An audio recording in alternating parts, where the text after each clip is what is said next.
What can you see some of this stuff? I mean, it's sort of outside the school, the NIL opportunities, some of the money that kind of. What are you in position to do in terms of just encouraging that? That's a great question, because I was about to answer you. What am I, allowed to do is not much. You know what I mean? So, accept, encourage, like you said, because I think,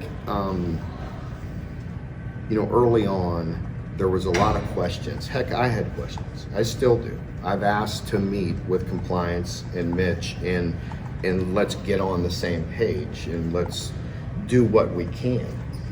Because what you're seeing is some doing more than others. I mean, that's obvious. And I think if you ask most coaches, and I've started to see some SEC coaches and others, discussing all of our concerns on our players, guys that are here. We all are happy that they're able to profit from their name, image, and likeness. They do a lot for us. And with that, they should be able to earn some money. I think we all are a bit concerned about let's just put a collective together with $10 million and buy recruits. I mean, let's buy 25 free agents a year.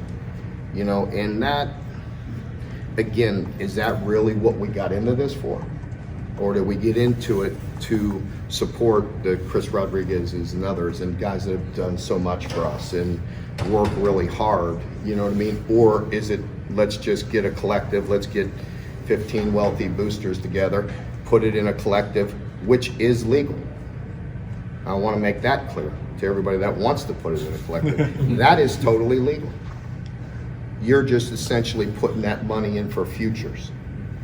Much different than people say, hey, I'm going to advertise for the Masters next year or the Super Bowl next year. You don't know who's going to be in it, but you're allowed to put that in there. So that is totally legal. And whether I want that or not, or whether our administration wants it, that's not our choice. It's legal. And I think you see some universities and some SEC schools taking full advantage of that. And then you see others that are not, because there's only so much money to go around, and where are you going to put that money and all those things. So it's changing the landscape.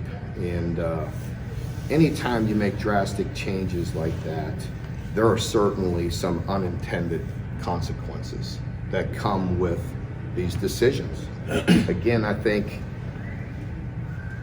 it's a positive, but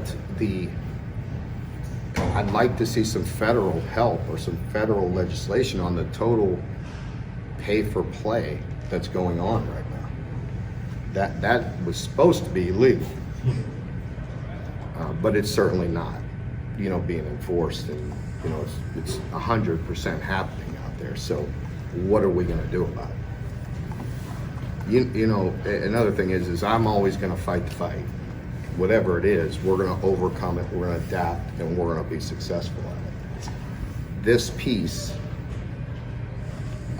we need a lot of people to get on the same page with this.